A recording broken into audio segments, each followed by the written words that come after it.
praktikum elektron magnetika.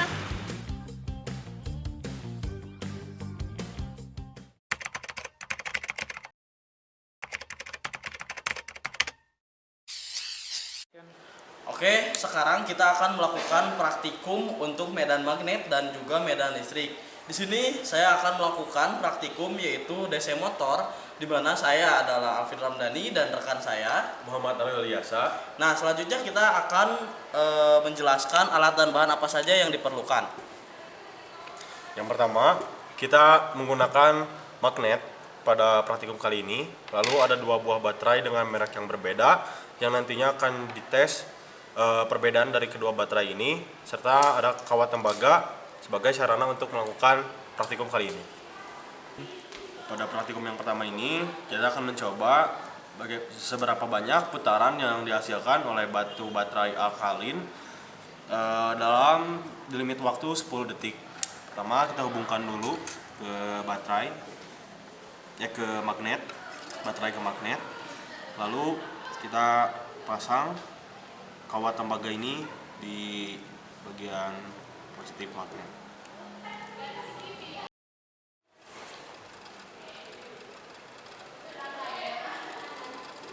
Nah, sekarang kita akan menggunakan dry cell. Kita rangkai terlebih dahulu seperti ini.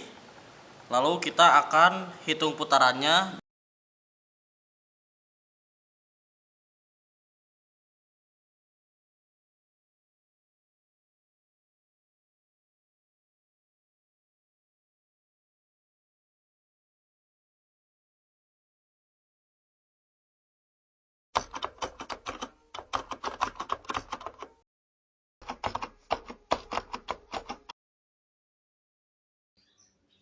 Halo teman-teman, aku Mesya Angelivia. Di sini aku bakal ngelanjutin materi mengenai kemagnetan. Nah, ada nih pertanyaan yang sering banget ditanyain, yaitu apa sih itu medan magnet, kenapa bisa terjadi, apa yang ditimbulkan, apa aja rumusnya, dan apa sih perbedaan antara medan magnet dan medan listrik. Nah, daripada penasaran, yuk kita langsung lanjut aja. Nah, di sini ada gambar magnet. Teman-teman sendiri pasti udah tahu kan, magnet itu kalau misalkan ada kutub selatan ketemu sama kutub selatan, pasti akan saling tolak-menolak. Begitu juga kalau misalkan ada kutub utara ketemu sama kutub utara. Tapi kalau misalkan kutub selatan ketemu sama kutub utara, pasti akan tarik-menarik. Nah, medan magnet sendiri itu adalah ruangan di sekitar kutub magnet yang gaya tarik atau tolaknya masih dirasakan oleh magnet lain. Dengan medan magnet ini terjadi karena adanya muatan yang bergerak. Contohnya aja itu arus listrik. Teman-teman juga harus tahu nih, medan magnet itu punya garis gaya. Garis-garis gaya ini keluar dari kutub-kutub dan masuk ke dalam kutub selatan. Kayak gambar ini nih. Terus, kuat medan magnet itu punya rumus H sama dengan B per mu. Dengan H itu merupakan kuat medan magnet, B merupakan rapat garis-garis gaya, dan mu sebagai permeabilitas zat itu sendiri. Nah, dengan catatan, rapat garis-garis gaya menyatakan kebesaran induksi magnetik. Selanjutnya ada rumus induksi magnetik. Rumus induksi magnetik ini berkaitan erat dengan medan magnet. Terus rumus ini juga terbagi menjadi beberapa rumus lagi berdasarkan tempatnya. Yang pertama itu jika di sekitar arus lurus, maka rumusnya adalah B sama dengan mu 0 per 2 dikali I per Pi kali A. Dengan B dituliskan dalam Weber per meter kuadrat dan I sebagai arus dalam ampere dan A dalam meter. Yang kedua itu adalah jika ada pada jarak X dari pusat arus lingkaran, maka dituliskan B sama dengan mu 0 per 2 dikali A kali I kali N per R kuadrat sin alfa. Atau bisa juga dituliskan sebagai B sama dengan mu 0 per 2 dikali A kuadrat kali I kali N per R kubik. Selanjutnya itu jika berada di pusat lingkaran, maka rumusnya akan dituliskan dengan B sama dengan mu 0 per 2 kali I kali N per A. Dengan B dituliskan dalam Weber per meter kuadrat dan I-nya dalam ampere, N sebagai jumlah lilitan, dan A sebagai jari-jari lilitan dalam meter. Terus ada juga nih yang keempat, yaitu apabila ada di solenoida. Solenoida ini adalah gabungan kawat yang digulung seperti spiral. Nah, rumusnya itu ada 2, dibagi lagi, yaitu di tengah solenoida dan tepat di ujung solenoida. Kalau misalkan di tengah, berarti jadi B sama dengan mu 0 kali N kali I. Nah, sedangkan kalau misalkan tepat di ujung solenoida, maka rumusnya adalah B sama dengan mu 0 per 2 kali N kali I. Nah, terus yang kelima itu jika sebagai toronoide. Nah, toronoida ini merupakan sebuah solenoida yang dilengkungkan sehingga sumbunya membentuk lingkaran. Gitu. Nah, rumusnya itu B sama dengan mu kali N kali I. Nah, selanjutnya itu adalah perbedaan antara medan magnet dan medan listrik. Teman-teman masih sering ketukar gak sih antara medan magnet dan medan listrik itu? Nah, di sini ada beberapa perbedaan yang nih udah dirangkum. Yang pertama adalah sumber. Kalau medan listrik itu sumbernya muatan listrik, bisa bergerak, bisa diam. Nah, kalau medan magnet itu sudah pasti muatan listrik yang bergerak. Kemudian satuannya, medan listrik itu satuannya Newton per Coulomb atau Volt per meter. Kalau medan magnet itu Gauss atau Tesla. Selanjutnya adalah gayanya nih. Medan listrik itu sebanding dengan besar muatan, sedangkan medan magnet itu sebanding dengan besar dan kecepatan muatannya. Yang selanjutnya adalah arah gaya.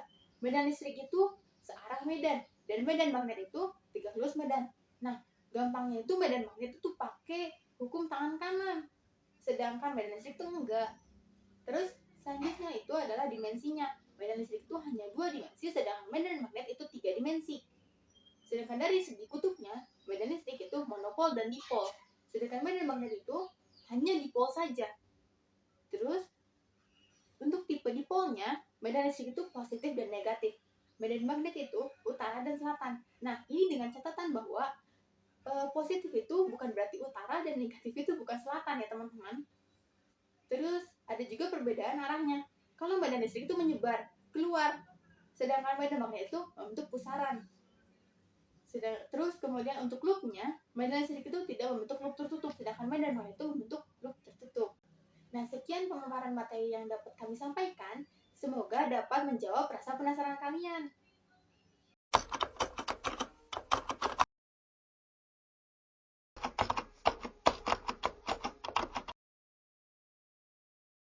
Ya, halo semuanya. Jadi ini sekarang kita masuk ke medan magnet. Nah, untuk medan magnet itu ada contoh soalnya.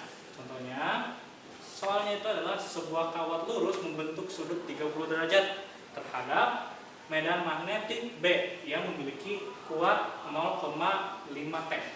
Panjang kawat adalah 0,2 meter dan arus yang mengalir melaluinya adalah 2 ampere. Yang ditanyakan adalah hitung gaya magnet pada kawat tersebut. Nah, gimana sih cara hitung gaya magnet pada kawat? Jadi pertama kita harus ingat dulu rumus dari gaya magnet itu sendiri. Ingat rumusnya itu adalah F ini untuk gaya magnetnya, kemudian ada B, kemudian dia ada I dan ada L. Nah, kita pakainya sekarang L kecil. Ada juga nanti yang lain itu bisa dia L besar. Nah, untuk L besar nanti ada kasusnya sendiri di soal selanjutnya. Sekarang kita pakai L kecil. Kemudian di sini ada sudutnya. Sudutnya berarti kita kalikan dengan sin theta. Nah, ini dia rumusnya. Ini harus diingat rumusnya. Rumus yang ini. Ini rumus untuk gaya magnet. Nah, selanjutnya gimana untuk mencarinya? Kita tinggal substitusikan aja. Nah, untuk B ini itu adalah si medan magnetiknya itu. Nah, medan magnetiknya itu sudah diketahui sebesar 0,5 T. Tinggal disubstitusikan aja. Jadi ini 0,5 T dikalikan I-nya. I di sini adalah arus. Arusnya juga sudah diketahui, yaitu arus yang melalui si panjang kawatnya, yaitu 2 ampere. Tinggal dimasukkan juga 2 ampere. Kemudian dikalikan lagi dengan si L. L ini apa? L ini adalah si panjang kawatnya. Panjang kawat itu misalnya ini kawat nih, ada kawat lurus seperti ini. Nah, ada kawat lurus. Nah, ini anggap aja kawat. Nah, panjang kawatnya adalah 0,2 meter. Nah, arusnya itu yang dilalui itu kan 2 ampere. Jadi arus yang ada di sini, arus yang mengalir di dalam kawatnya ini akan menghasilkan medan magnet di dalamnya. Nah, medan magnetnya ini nanti itu yang kita cari dari disubstitusikan atau dikalikan dengan 0,5 T. Jadi nanti di sini tuh dari sini itu si medan magnetnya adalah si F-nya. Nah, Sudah itu kita masukkan aja. Di sini kan 2 ampere, 0,2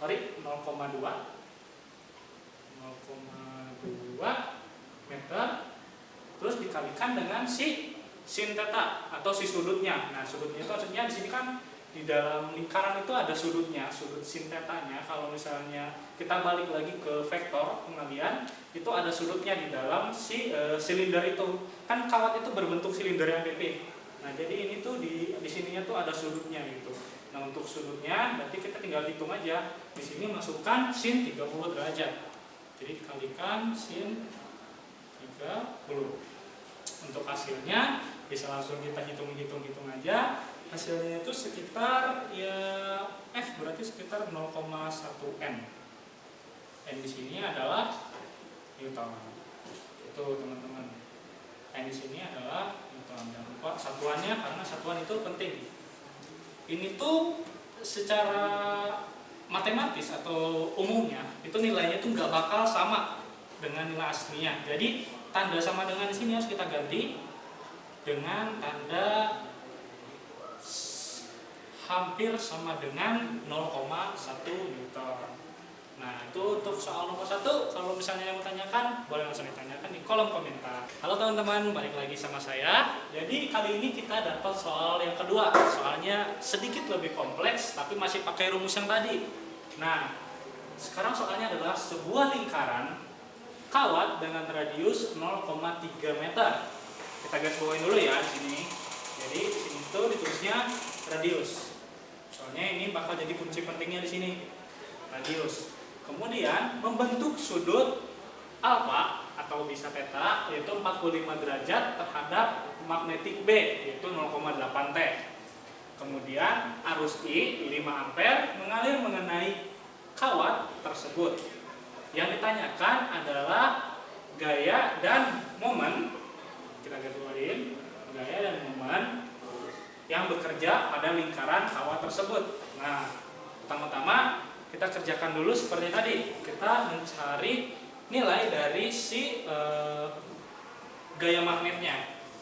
Untuk gaya magnet, rumusnya sama seperti tadi harus kita ingat. Rumusnya adalah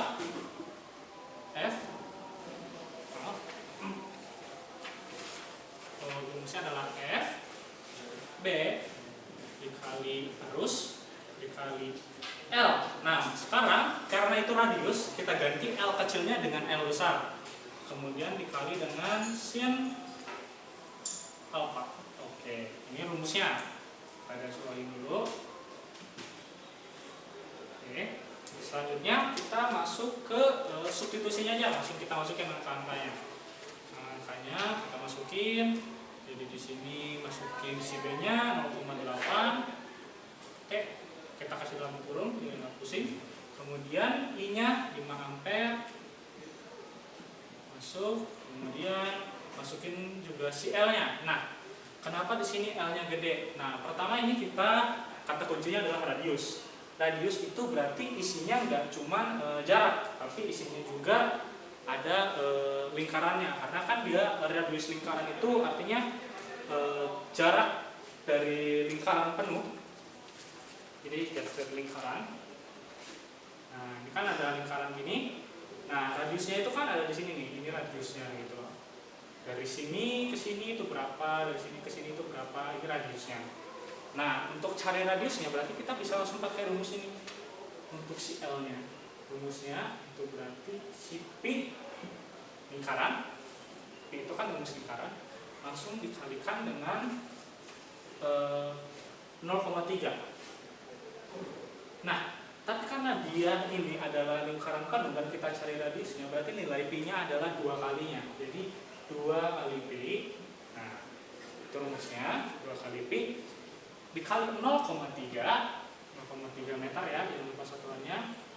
Terus kita kalikan dengan si sin alfa. Sin alfanya adalah 45 derajat. Berarti sin 45 derajat. Nah, teman-teman bisa hitung hasilnya ya sekitar jangan lupa ya, kan kita sudah coba tadi soal sebelumnya nilainya itu nggak bakal sama, tapi mendekati. Jadi hampir sama dengan nilainya itu kira-kira 6,38 Newton. Sahabat jangan lupa. Nah, ini baru gayanya. Gaya, oke, ini baru gaya. Selanjutnya itu adalah mencari si momennya, momentumnya. Nah, untuk momen itu sendiri kita pakai alat dulu. Nah, kita momen ya. Momen. Oke. Nah, untuk momennya kita pakai rumus yang ini. Nah, ini juga rumusnya perlu diperhatiin. Nilai torsi atau momen itu sama dengan B dikali arus dikali A. Nah, sekarang ada yang beda lagi. Rumusnya mirip tuh, tapi di sini ada A. Mirip itu berarti kan harus sama gitu, cuma ada yang berubah di sini aja. Si L dengan si A-nya. Nah, udah berubah, tinggal tambahin sin A. Nah, langsung kita masukkannya sebagai torsi. B-nya itu sama kayak tadi 0,8 T. I-nya masih sama 5 ampere. Untuk A-nya tuh sama nih. Ini kan L itu radius. Nah, tapi karena L itu adalah dari bentuk sempurna lingkarannya, kan berarti dia ngambil dari sini kalau L. Ini untuk L ya. Untuk L. Sedangkan kalau dia itu si A, kalau dia, oh maaf ya, kelihatan nggak ya? Ini agak kecil dikit. Nah, ini teman-teman. Kalau misalnya ini untuk L ya, untuk L itu dia di sini radiusnya. Ini nilai si radiusnya, karena kita bisa lihat radiusnya. Yang dari sini ini radius, dan sini juga radius. Makanya rumusnya dia 2pi. Tapi kalau misalnya si A, nih A, nah ini radius, dia cuma mencari nilai ininya aja, yang di dalamnya aja. Nah, dicari itu hanya nilai ininya aja. Jadi dari gambar ini kita bisa ketahui kan rumusnya apa. Jadi si A itu rumusnya pi aja. Ini kan 2pi. Sedangkan ini hanya pi saja. Nah, pi saja tinggal dikali 0,3 meter. Sama seperti sebelumnya, kita hapus ya. Nah, mungkin udah paham harusnya. Kita hapus 0,3 meter dikali sin alfa. Sin alfanya itu 45 derajat.